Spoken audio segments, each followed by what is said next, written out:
Pressing it now.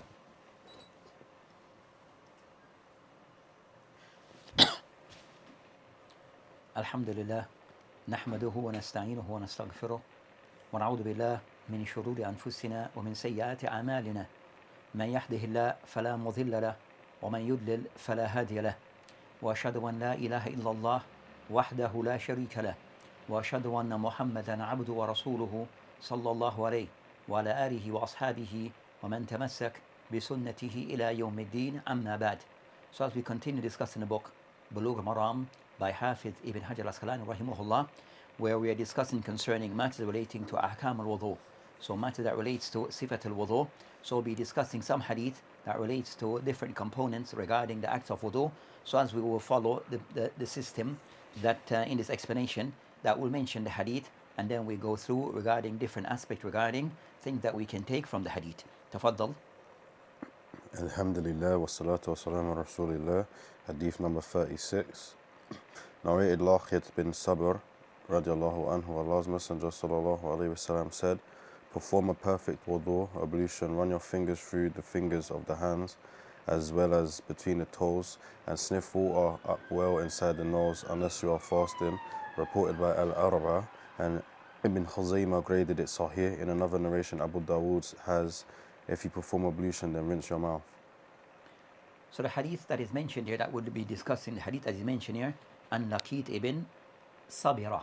So Laqit ibn Sabira, then he mentioned, قال رسول الله صلى الله عليه وسلم أسبق الوضوء وخلل بين أصابع وبالغ في الاستنشاق إلا أن تكون صائما. Then he mentioned, as for the source of the hadith, أخرجه أربعة صححه ابن خزيمة ولأبي داود في الرواية, and the narration of Abi Dawood, إذا توضأت مضمئة فمضمد. So he mentioned this is the hadith that is mentioned here regarding concerning of those ahkam that relates to al-wudu. So as for this hadith, that the first of those things to be covered concerning al-rawi al-hadith. So discuss concerning the rawi of this hadith was Laqit ibn Sabra. So Laqit ibn Sabra, that was the narrator of this hadith. So his name concerning the Sahabi, that his name as mentioned, Laqit ibn Sabra, as mentioned in the hadith. And they mentioned regarding concerning that Sahabi, and as for his kunya, that is Uqayli. So Laqit ibn Sabira al-Uqayli. Also they mentioned, that he accepted Islam, then concern of those concerning, regarding concerning of regarding concerning from Isle Ta'if, from the people of Ta'if, that came down as those people came in the wufud, in those people that of those who came with those people that came to see the Prophet of Islam. And also it is mentioned regarding concerning that as for his kunya, that is referred to as Abu Razin. So his kunya Abu Razin. And his hadith that mentions Sahabi Mashur, but as for his hadith, so it's a famous hadith, Sahabi, as for his hadith, that it can be found in Al-Arba. So his hadith can be found in Ashab Sunan Al-Arba. So that's concerning something brief regarding this particular Sahabi. As for next regarding Takhrij of the hadith, regarding mentioning, stating some of the source of the hadith as he mentioned here, Akhrajahu Al-Arba. So as Arba, as in the language of Ibn Hajar rahimullah, that he mentions, that is Abu Dawood, also the hadith in the At-Tirmidhi, Nasa'i, wa Ibn Majah. So those are Arba. Then also the hadith can be found in Ibn Khuzaymah, so and others. So that's what is mentioned here. That what he mentioned here concerning the hadith in the Ibn Khuzaymah or Arba.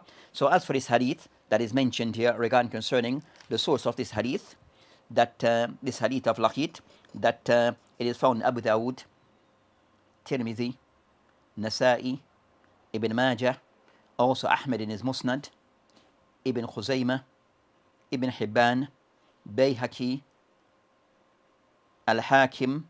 All of those have narrated this hadith. So all of those that are mentioned, that we have mentioned, have narrated the hadith other than with also Al-Arba. So again, Abu Dawood, Tirmidhi, Nasa'i, Ibn Majah, Ahmed, Ibn Khuzaymah, Ibn Hibban, Bayhaqi, Wal-Hakim. So all of those who have narrated this hadith that is mentioned here. As for concerning the hukm of the ulama on this hadith, that also we have found that of the ulama of authenticated hadith, you find of the ulama who have authenticated hadith.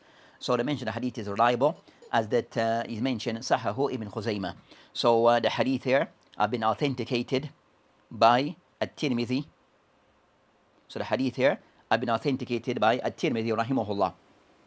Also, this hadith that is mentioned, that also At-Tirmidhi, Al-Hakim authenticated hadith, Ibn Khuzaymah, Bagawi, also Ibn Qattan, also Ibn Mulakin, An-Nawawi, and Ibn Hibban. So these are of those ones who have authenticated this hadith. So again, we have the likes of Al-Hakim, Ibn Khuzaymah, Tirmidhi, Bagawi, Ibn Qattan, Ibn Mulakin, An-Nawawi, and also Ibn Hajar rahimahullah. So these are of the ulama who have authenticated this hadith. So you can also add regarding contemporaries the likes of Sheikh Albani wa Shuaib al-Arnaut. So of those who have authenticated hadith also of contemporary, the likes of Sheikh Albani and also Sheikh Shuaib Arnaut. So that's concerning this particular hadith that have been mentioned here by the author. So as for the next of those points regarding this particular hadith is the point relating to the ahkam that can be taken from the hadith. So they mentioned regarding concerns to the ahkam that can be taken from the hadith.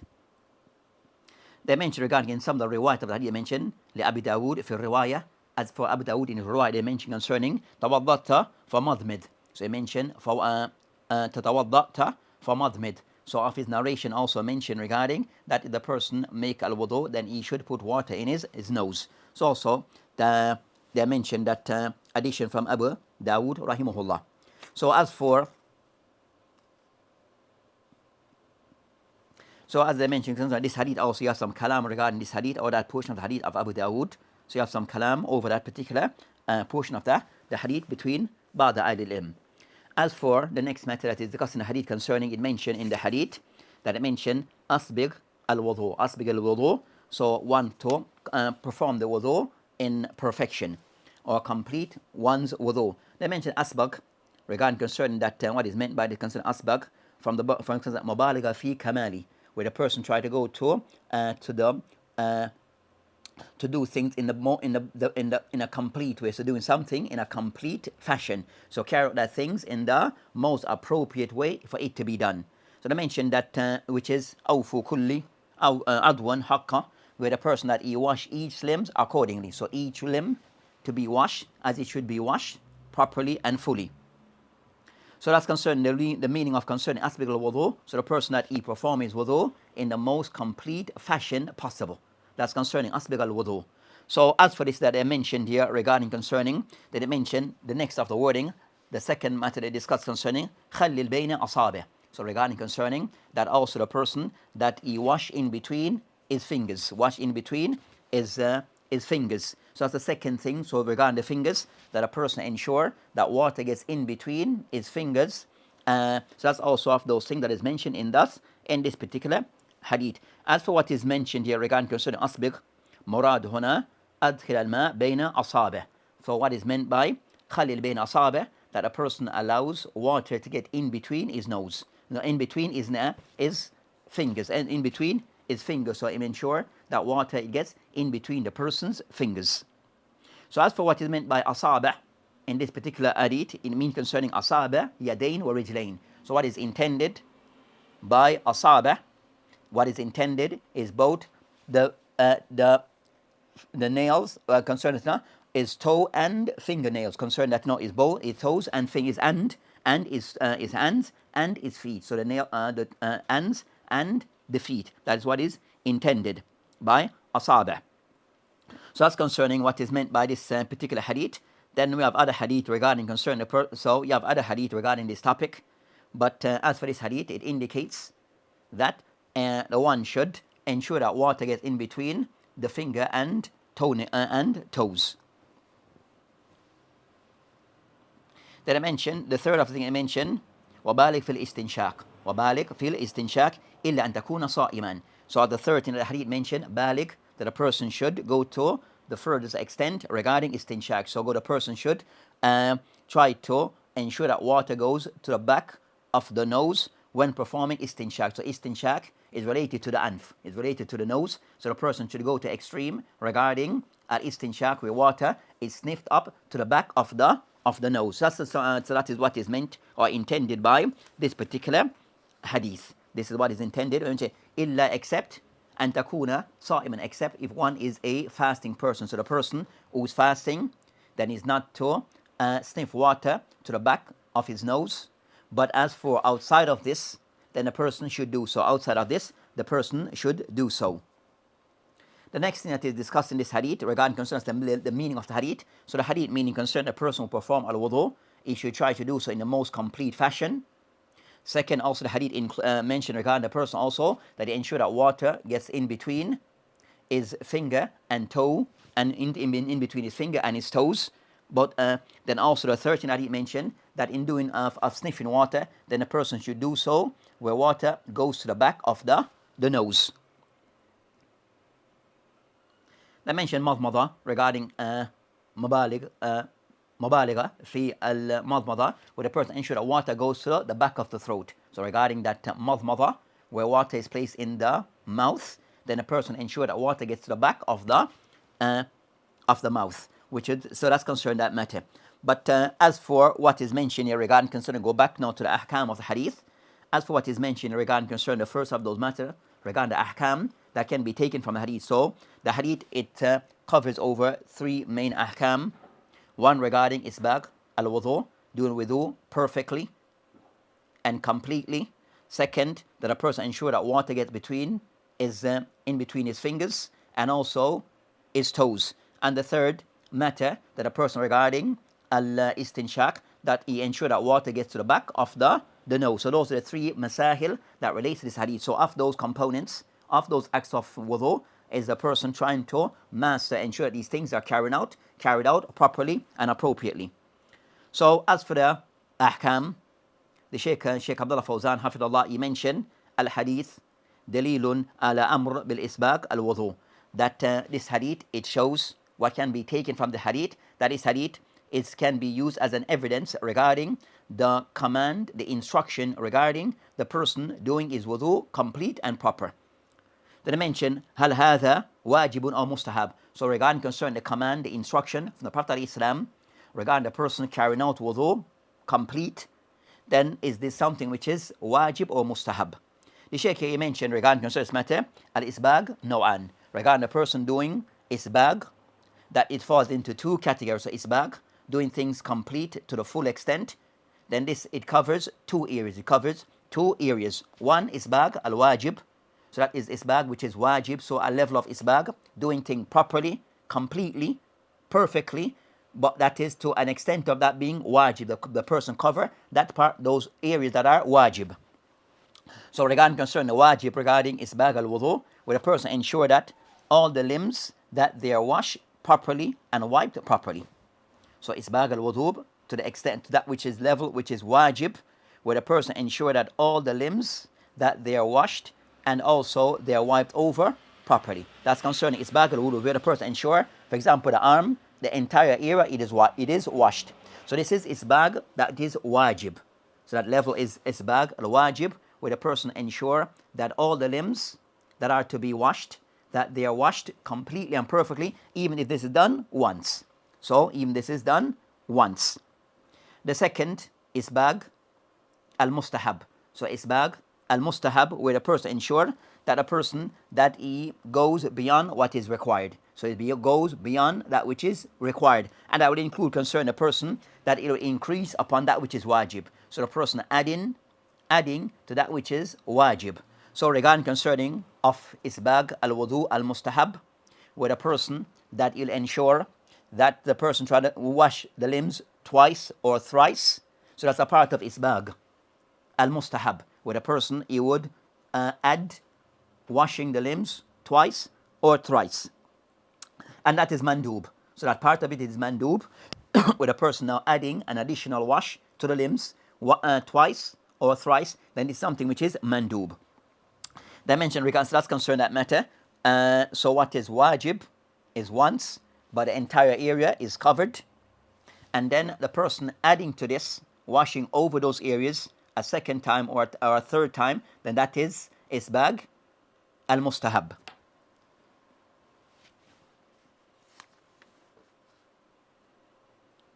Then the next of those matters are discussed that the ulama have mentioned regarding concerning the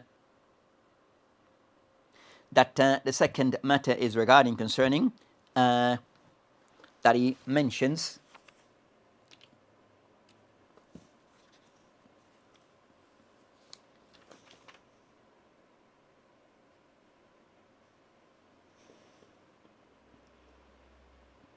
and the next masail regarding takhleel asabe. Takhleel asabe. So that's the next of those masail that are discussed in this particular hadith. So of those masail that are discussed in this hadith is regarding takhleel asabe.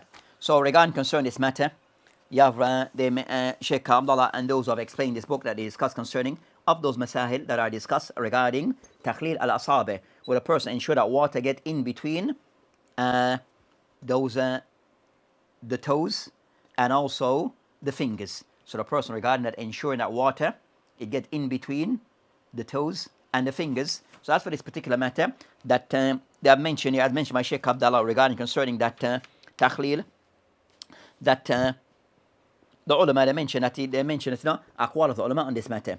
ذهب الشوكاني وصنعاني regarding حكم تخليل أصابع, that they mentioned that ذهب شوكاني وصنعاني إلى وجوب تخليل أصابع. So Imam al-Shawkani and also al-San'ani من علماء اليمن, that they have mentioned that as for this act of takhleel asabe, that they take it to be something which is wajib based upon the hadith. So from the apparent meaning of the hadith, where the Prophet ﷺ is instructing, commanding for one to do so, so based upon this then the ruling becomes wajib. The second view of the ulama on this is the qawl of jumhur of the ulama. So jumhur of the ulama, they take the position concerning that takhleel asabe, that is something which is mustahab laysa biwajib. It is mustahab laysa biwajib. And they come to that conclusion regarding this mustahab by way of إذا وصل ما إلى ما بين أصابع, if the water reaches between the toes and between the fingers, then they said فإن لم يكن لم يصل إلا بالتخليل. So the water can get there without the person making takleel of making ensure the water go in between. They mentioned now the person fulfill that which is wajib. So they mentioned something which is mustahab. So the person may do of this or do of this to ensure that it does get there, then that part becomes mustahab. So if water is ensure, the person can ensure, or the person is certain that water did get through in between the nail, in between the fingers and the toes, then that is the person have complied with that which is wajib. The person have carried out that which is wajib. But if the person wants to add to this to ensure by going through them or by doing of this, then that also becomes mustahab. That act now becomes something which is mustahab.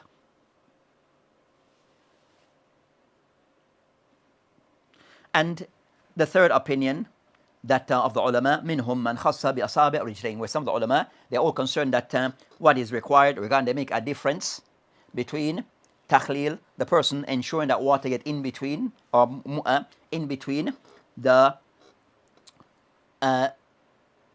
toes and the fingers. They make a distinction where they mention that is more so. It is more so applied to the feet, which is the toes, than that of the fingers. So that's concerning that aqwal of the ulama on this matter, where they discuss concerning those three aqwal of those of the ulama. All it is wajib, takhleel. Those all it is mustahab, that's jumhur. And those who make a distinction between the feet, where they mention the feet is to be done. As for the fingers, then it is mandub, but one. So that's concerning aqwal of the ulama. So they mention that. So from the hadith, the meaning of the hadith gives that the rule applies to both the feet and the fingers the same. The hadith, what is the meaning of the hadith? That it includes both the feet and the fingers alike.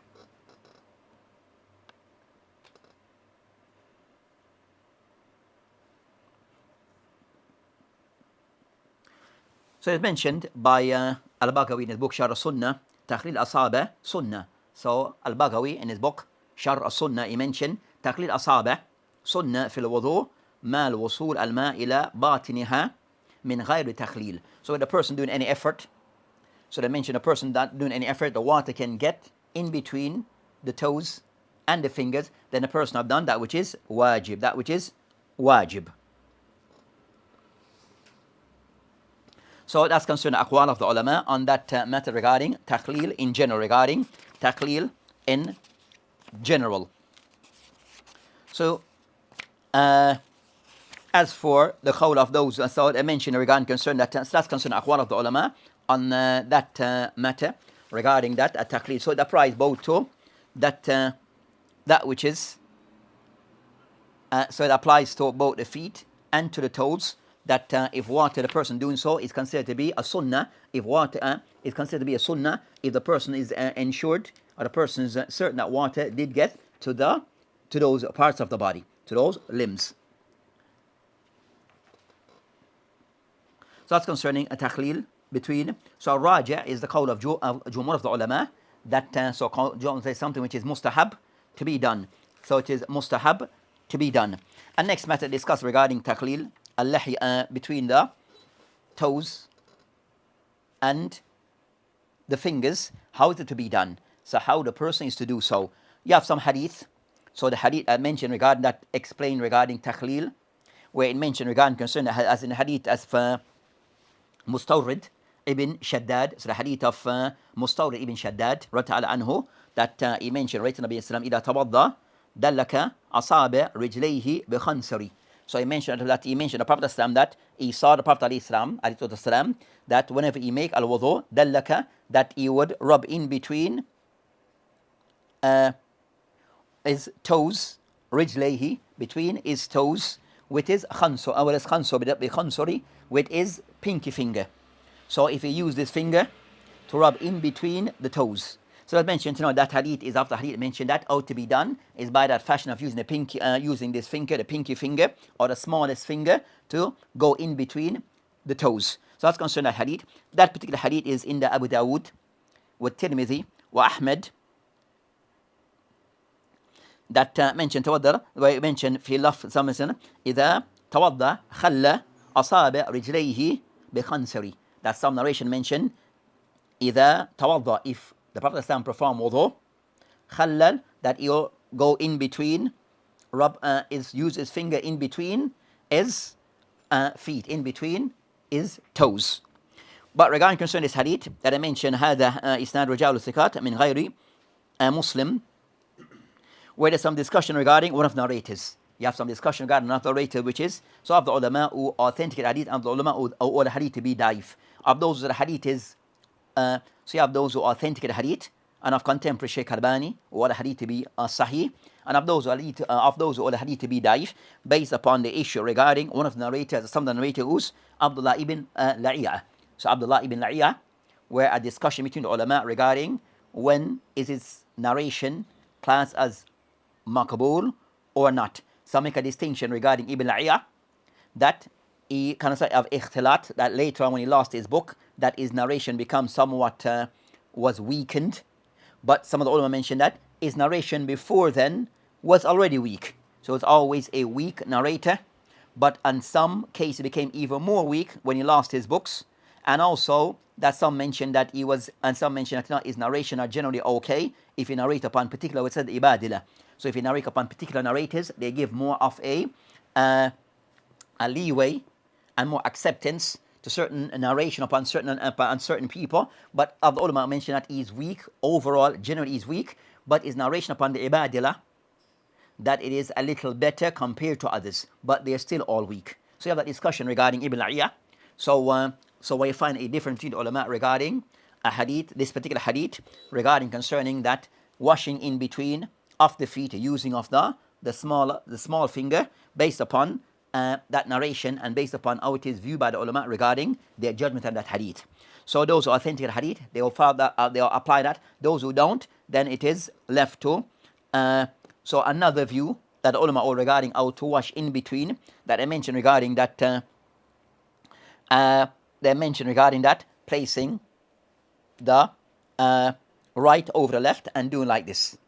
So, person, another way of takhlil of the in between is like this. So placing one hand over another and rubbing them in between. So of the views of the ulama regarding how this is to be done. So the person placing one hand, the right over the left, and then going in between. So that's the method of takhleel with some of the ulama. Wallahu ta'ala alam regarding, so that's concerning what is mentioned between the ulama on takhleel al-lihya. Or sahih al-takhleel bayna asabi'. Takhleel bayna asabi'. The third of the ahkam that is taken from the hadith is regarding concerning that relates to the matter relating to al-istinshaq, regarding concerning mubalagha fi istinshaq. So the third regarding that istinshaq. So on this matter, we have discussed or touched on this matter somewhat regarding hukum regarding al-madmada wa istinshaq, as they normally go together. So madmada, water being placed in the mouth and then the nose as a part of the act of wudu, that we have somewhat discussed concerning is this act itself of madmada istinshaq, is it something which is wajib or not? Of the ulama all consider, length we have mentioned regarding, of those all that it is wajib regarding al-wudu wal-ghusl, those make a distinction regarding that it is wajib in ghusl, not in wudu. Those who say it is sunnah. So we have the aqwal between ulama that we have mentioned or stated before. So regarding concerning al-istinshaq wal-madmada, those all have mentioned before, that those all it is wajib in wudu, and by extension they all also al-ghusl, but in this case concerned it is wajib al-istinshaq in wudu. Then we have those who it is madmada wa istinshaq, that in wudu it is something which is sunnah, and we have covered those that matter before regarding the aqwal. So regarding concern the matter regarding the matter of mubalagha fi istinshaq, regarding concern the matter regarding mubalagha fi istinshaq. So jumhur of the ulama, or the ulama who concern mubalagha fi istinshaq, it is something which is mustahab. So regarding mubalagha fi istinshaq, they mentioned that as Ibn Qudam rahimahullah mentioned in the Mughni regarding al-mubalagha, the person taking water into the nose, or into the nose up to the back of the nose, mentioned وَذَلِكَ سُنَّةٌ مُسْتَحَبٌ.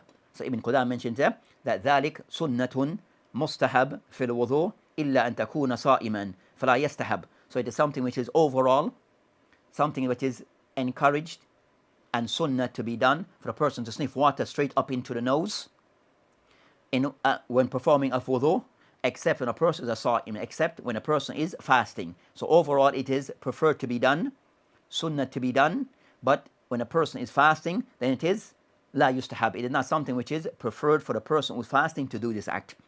When I mention la na'lam fi dhalik khilaf, that we don't know of any difference between the ulama on this matter. We don't have any difference between the ulama on this matter.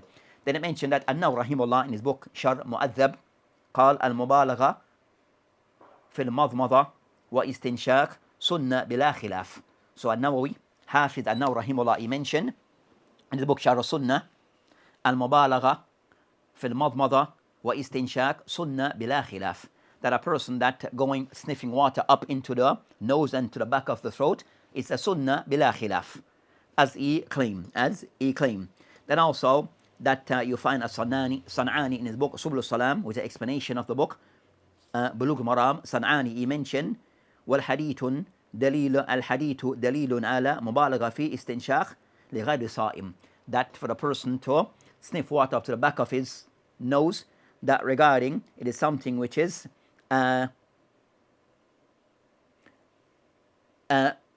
evidence that it is something which is to be done except for the person who's fasting,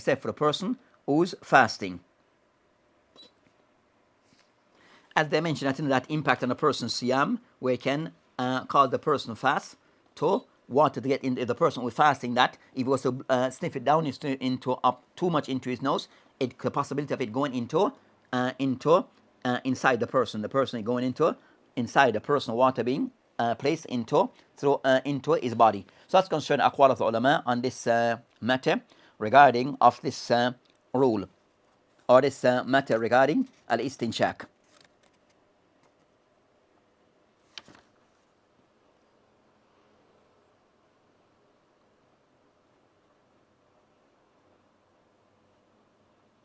So the ulama all concerned that istinshaq wajib wa madmada sunnah. Istinshaq wajib. But as we discussed concerning mubalagha fihi, that of the ulama who can somewhat more inclined toward the view of jumhur, or they mention ittifaq, that regarding concerning ittifaq, that it is something which is mustahab, a sunnah to be done, but not something which is wajib.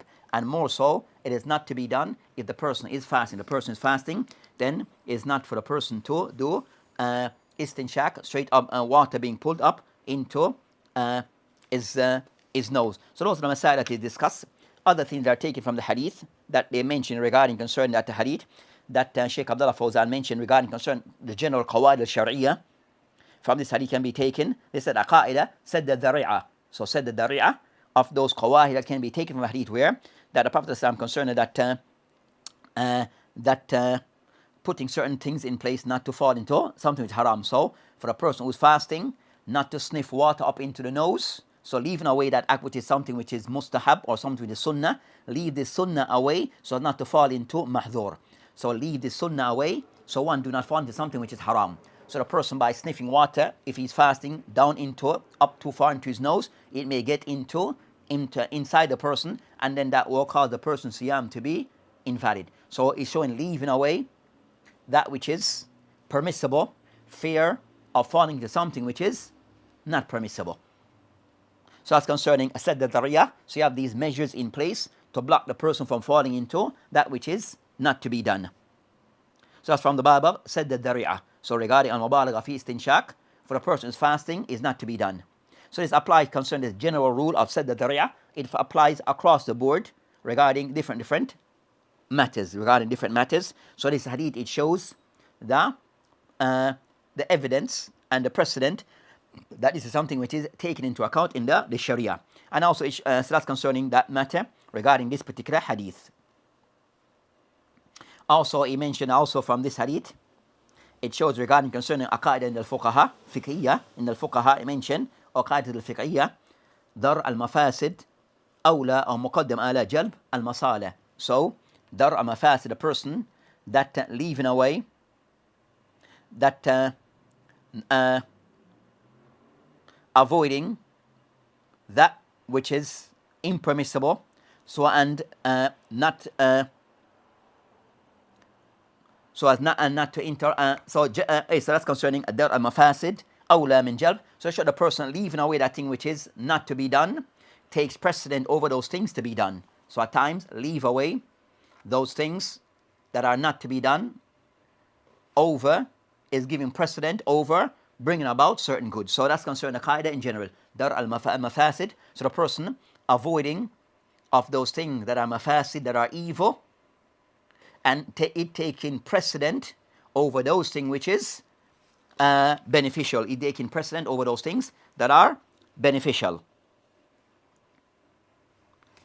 So those are the ahkam that can be taken in brief from this particular hadith that we have mentioned. So those are the ahkam that can be taken. So that's the hadith regarding of those ahkam that related some of the components regarding al-wudu. So of those one regarding as mentioned the hadith regarding ikmal isbag al-wudu, and we explained the different way at time. Isbag al-wudu applies that which is wajib and that which is mustahab. Also it mentioned khallal bain asabi', that a person also ensure that he wash in between his toes and fingers. So regarding concern that at case that is wajib, that water should get in between, but the person ensuring that being done, then at times it considered to be mustahab, the person ensure that he himself also wash in between. And also baligh fil istinshaq wa baligh fil istinshaq, that that mentioned that al istinshaq, that a person which is the person ensure that water get up to into his nose, to the brim or to the back of his nose, except for the person who's a fasting person. So that's the ahkam that can be taken from this particular hadith. We go to the hadith that follows. The hadith of Uthman ibn Affan radiyallahu anhu.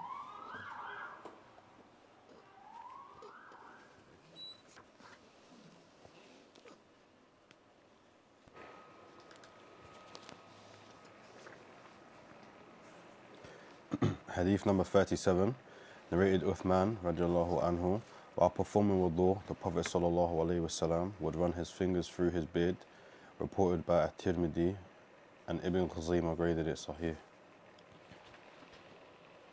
So the next hadith is discussed regarding of those matters, of those also acts of wudu. So another act of wudu regarding takhleel al-lihya. So this hadith is a discuss concerning takhleel al-lihya, where a person will run his fingers ends in between his lihya. So that's concerning of the act that are discussed as a part of the act of wudu. So he mentioned the hadith of Uthman ibn Affan radiallahu anhu, أن النبي صلى الله عليه وسلم كان يخلل لحيته في الوضوء. أخرجه الترمذي وصححه ابن خزيمة. So the hadith is mentioned here, the hadith of Uthman ibn Affan, and we have mentioned regarding the narrator Uthman ibn Affan, al-Khalifa al-Rashid, who is Uthman ibn Affan, so he's the third of the Khulafa al-Rashid. And we have discussed before concerning Uthman ibn Affan that even at the name or the laqab or this title regarding Dhul Nurayn, based upon that he married two of the Prophet Islam daughters, one after the other, when one first wife, and then she died, passed away, then he married a second daughter of the Prophet Islam.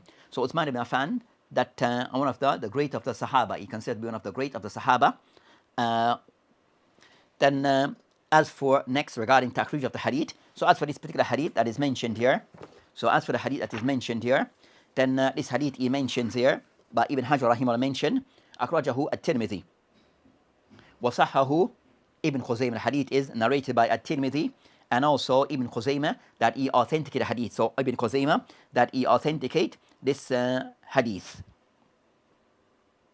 At-Tirmidhi rahimahullah, when he mentioned this hadith, he called هذا حديث حسن صحيح. At-Tirmidhi rahimahullah, that At-Tirmidhi rahimahullah mentioned, when this hadith is mentioned by At-Tirmidhi rahimahullah mentioned هذا حديث حسن صحيح. So what I need to be حسن صحيح. Then this hadith also is found with Ibn Majah,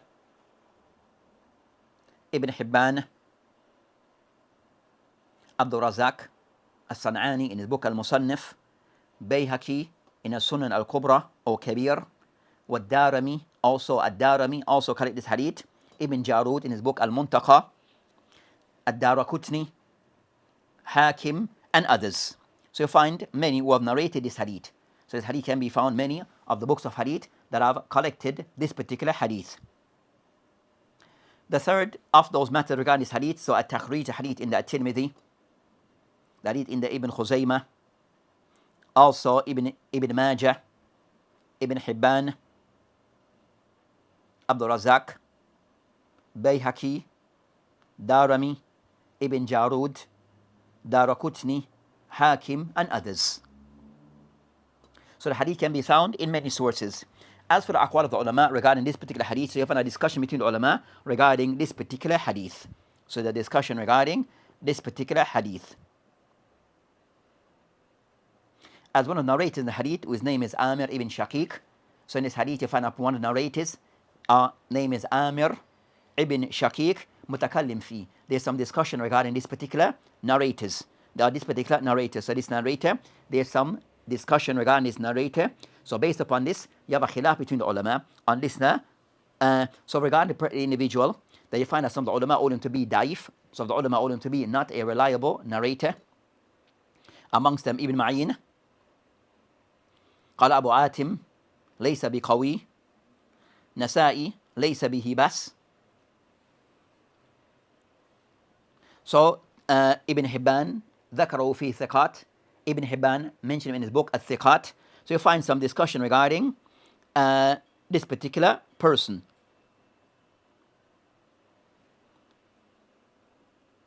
And Al-Bukhari rahimahullah, when he mentioned Imam Bukhari rahimahullah, as mentioned by At-Tirmidhi rahimahullah, when he mentioned that Imam Bukhari rahimahullah قال أنه قال, يعني Imam Bukhari rahimahullah, أصح شيء في تخليل عندي حديث عثمان, that the most authentic of those narrations regarding takhleel al-yahya, the beard, is the hadith of Uthman, which is this particular hadith.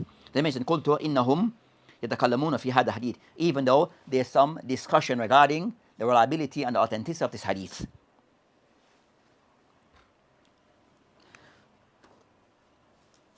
Then I mentioned Imam Bukhari rahimahullah, I've said, فقال حديث حسن, this hadith is Hasan. But Imam Bukhari rahimahullah stated this hadith is Hasan, that this is before the term Hasan was one of the category of hadith one of the category of hadith sahih. So before, in the early days, between the ulama al-kibar, that the word Hasan didn't per se have a specific meaning. At times it is included in hadith, which is authentic, and at times it included in hadith, which is daif. And at times they meant by it meaning linguistically. So the word Hasan, initially, between the ulama of hadith, that it could go this way or that way. Not as it is known as one of the category of the second level of authenticity. As today it is known the second level of authenticity. Before, it was not per se understood in that manner. So we're going to consider ulama use the word Hasan, that needs to be looked into as to exactly in what context. So in ulama, they use the word Hasan, then one needs to look into the context of what they meant then, not as to how it is understood today. As latter time ulama have used the word Hasan in a particular way, which is, it's the second level regarding a level of credibility of a second degree. But as for the ulama of old, then this was not per se the case.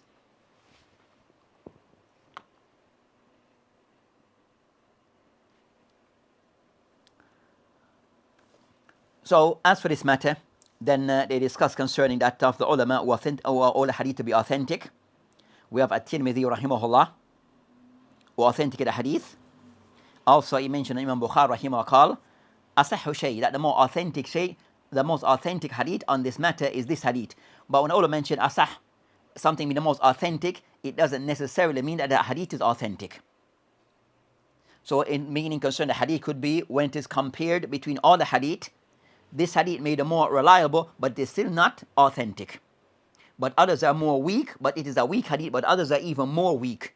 Or it could mean that it's more reliable.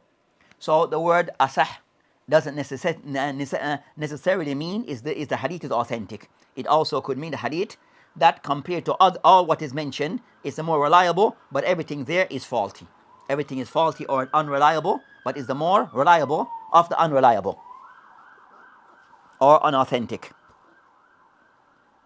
Also of those who we have At-Tirmidhi rahimahullah, also of those who authenticate the hadith that I mentioned Ibn Khuzaymah. Also of those who authenticate the hadith I mentioned Ibn Hibban. Also Ibn Mulakkin, Nawawi, Ibn Salah, Zayla'i in his book Nasb al-Raya, which are checking of the hadith in Hidayah of the Hanafi fiqh. Al-Hakim also authenticated the hadith. So those are the ulama who somewhat have authenticated the hadith. Amongst them, Tirmidhi, a narration that seems Imam Bukhari, someone mentioned something. We mentioned also Ibn Khuzaymah, Ibn Hibban, Ibn Mulakkin in his book Badr al-Munir, An-Nawawi in his book Al-Majmu', Ibn Salah, Zayla'i, Al-Hakim. So these are the ulama who have authenticated this hadith, of those who have authenticated the hadith. Then also, you find ulama who all the hadith not to be authentic. So those who have da'af a hadith, so you find ulama who have all the hadith regarding this hadith to be da'if, or they be to be weak, unreliable. Amongst them, Ahmad ibn Hanbal. Ahmad ibn Hanbal rahimahullah. So Ahmad ibn Hanbal rahimahullah, when he was asked by Abu Dawood rahimahullah, qultu ala Ahmad ibn Hanbal, so Abu Dawood rahimahullah, when he says, I asked Ahmad ibn Hanbal rahimahullah, takhliya al-lihya, about takhliya al-lihya between wiping in between the lihya, فقال فقد روي فيه أحاديث. It meant Ahmad rahimahullah, as for this hadith had been narrated, ahadith, many hadith or some hadith have been narrated about this matter. فقال ليس يثبت فيه شيء hadith, that there is nothing that's authentic on this matter. There is nothing that is authentic on this matter. That's the view taken by Ahmad bin Hanbal. We owe that all the hadith regarding this matter, regarding wiping, run the fingers through the beard, that it is not authentic. Also Abu Hatim. So Abu Hatim also have mentioned in his book by stating لا يصح في تخليل اللحية hadith. So Abu Hatim rahimahullah, he mentioned that there is nothing authentic on this matter. There is no authentic hadith on this matter. Also third, Abu Zur'a al-Razi. Abu Zur'a al-Razi, قال Ibn Qayyim rahimahullah في زاد المعاد, قال أحمد وأبو زرعة. So Ibn Qayyim rahimahullah in his book زاد المعاد, he mentioned قال أحمد وأبو زرعة لا يثبت في تخليل اللحية hadith. That there is no authentic hadith regarding تخليل اللحية. So that's the view of Ahmad ibn Hanbal and Abu Zur'ah. Also Ibn Hazm rahimahullah in his book Al-Mahalla. Also of that same view that there is no authentic hadith on this matter. And also others, Abu Hafs al-Musli in his book Jannatul Murtab. So the ulama and others, also Uqayli, of the ulama of the past, Uqayli in his book Al-Du'afa, that also he owed the hadith al-riwaya fi takhlil al-lahya fiha maqal. So Al-Uqayli rahimahullah mentioned riwayat, narration fi takhlil al-lahya, narration regarding wiping in between the beards, fihi or fiha maqal. Regarding it is maqal. Regarding this hadith there, maqal. And also Ibn Mundhir rahimahullah, Ibn Mundhir in the book Al-Awsat, قال الأخبار التي رويت عن النبي عليه السلام أنه خلل لحيته قد تكلم في أسانيدها. That he mentioned أحسنها hadith Uthman. So he mentioned that all the hadith that have been narrated regarding this matter, that they are hadith that are spoken about, they are criticized. And the best amongst them is the hadith of Uthman that is mentioned here. Also again Al-Zayla'i rahimahullah in his book Nasb al-Raya قال بعد أن عد الأربع عشر أحاديث. He mentioned there's 14 hadith on this matter. So he listed out في تخليل regarding there's 14 hadith on this matter. قال كلها مدخولة. All them that that all them is somewhat they are under discussion. All them is under discussion. They mention أمثلها, that the best amongst them hadith Uthman. The best amongst them is the hadith of Uthman. Also Ibn Abdul Barr rahimahullah قال وروي النبي عليه السلام أنه خلل لحيته. The Prophet is narrated upon the Prophet عليه السلام that he wiped in between his لحية في وضوءه, in regarding his wudu, من وجوه كلها ضعيفة, from different narration, all of which is ضعيفة. So you find there's a discussion, you find that a group of ulama who authenticate hadith and a group of ulama who hadith not to be authentic. So you have that discussion between the ulama. You have that discussion regarding this particular matter. So you have over 14 sahabi who have narrated this matter, but all those narrations are on the discussion. The best amongst them is the hadith of Uthman.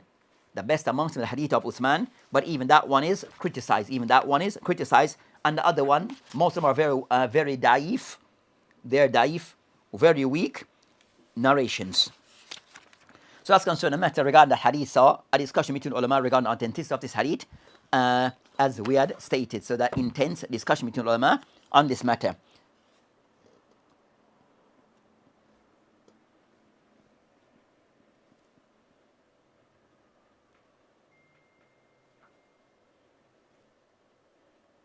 So likes of those who mention that all these hadith, when they're put together, they can give strength to each other. That's the outcome of those who say it's authentic.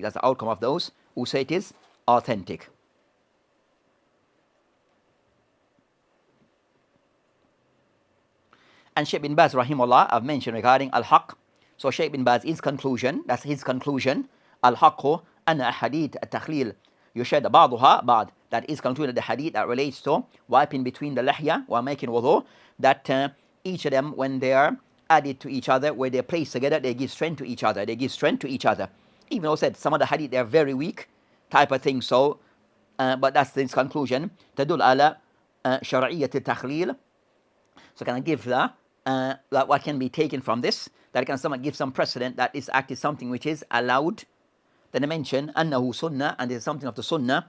وإن كان النبي عليه السلام لا يفعله دائما. But the Prophet did not do this continuously, didn't do it all the time. So that's a conclusion of Shaykh bin Baz rahimahullah ta'ala, where he meant that the hadith is daif, the hadith they are weak, but they give strength to each other, and it gives some precedent, it gives some evidence that this is something, there's a precedent from regarding this from the sunnah.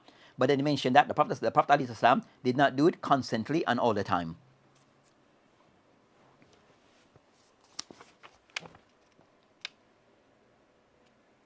So from this, of the ulama mentioned concerning from this hadith, that discussion between the ulama regarding that from this, that they mention that taqlil yahya, it is something regarding this masala, regarding what's the view on this matter. There's some aqwal of the ulama regarding concerning taqlil yahya, wiping between the lahya. what's the aqwal of the ulama? So you have aqwal of the ulama who concerning taqleel al-lihya, wajib fil wudu wa fil ghusl. For the person to wipe between his beard, or water be placed in his beard, in performing the act of wudu, and ghusl is something which is wajib. This is wajib. And of those of the ulama that have been mentioned regarding concerning the method of some of the salaf, of them it is stated on the view of Omar bin Khattab, Abdullah ibn Umar, Ata, also of those who they mention of this view, Ishaq ibn Ibrahim, Abu Thur, Riwayah and Imam Ahmed, so Riwayah and Imam Ahmed, and also Wedge, and also a position of the method of the Shafi'iyah. So that's the first view on this matter, that is something which is wajib in wudu and ghusl for the person, ensure that water is placed in the beard. The second position on this matter is أنه ليس that is that أنه ليس بمستحب في الوضوء. It is something which is not mustahab in wudu. It's not something which is mustahab regarding, so it is not something which is mustahab regarding al-wudu. That's the matter of the Malikiyah. Imam Malik rahimahullah, that's concerned the view of Imam Malik rahimahullah, that is not something of the wudu. It's not something to be carried out in the act of wudu. Mentioned Ibn Qasim and Malik, Ibn Qasim and Imam Qasim, taqleel lihya, water being placed into the beard, fil wudu, in the act of wudu, laysa min amri nas, is not of the action of the people. Wa aba dhalik ala man fa'ala, and also that they criticize those people who does of it. They criticize those who does of this. And the Mudawwana also mentioned Malik rahimahullah that that is not something to be done. Also Ibn Sirin stated laysa min as-sunnah ghusl al-lihya, that Ibn Sirin, all concerning washing of the beard or water in the beard, is not of the sunnah.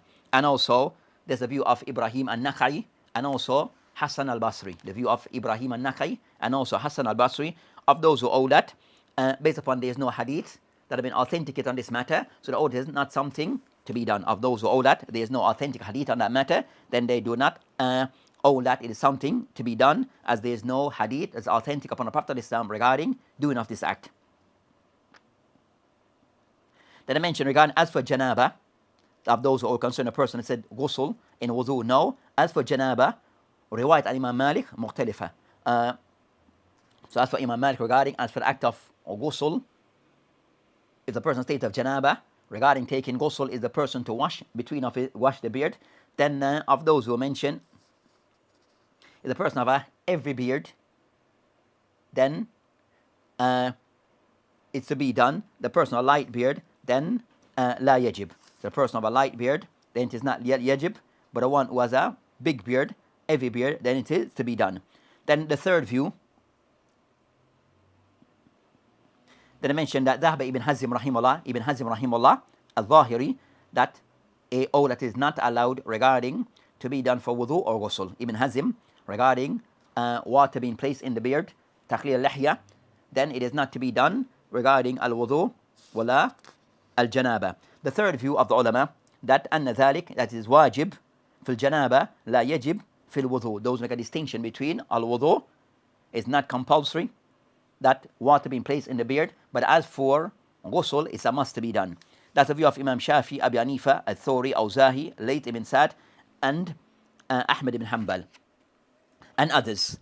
So that's the view that is taken by the mentioned Akthar ulama, that they make a distinction between ghusl and wudu. In ghusl, a must to be done, and as for wudu, a not to be done. So those are the aqwal of the ulama on that matter, where as we mentioned that the hadith itself is under criticism, every criticism, but we'll find those who all to be authentic. So overall, la yaju, let's say from the hadith, that and the aqwal, that of those who are more inclined towards the view of the third view, are those who all regarding the second view. So between the second and the third view on this matter. So overall, if one say there's no authentic hadith, there's not wajib to be done regarding ghusl or wudu. Not to be done, not wajib regarding ghusl and wudu. The person does it, but shouldn't be also a habitual practice. Shouldn't be done that a person does it all the time. Then that's also not to be done. So that's concerning the matter that you wish to cover regarding this matter regarding Takhleel al-lihya.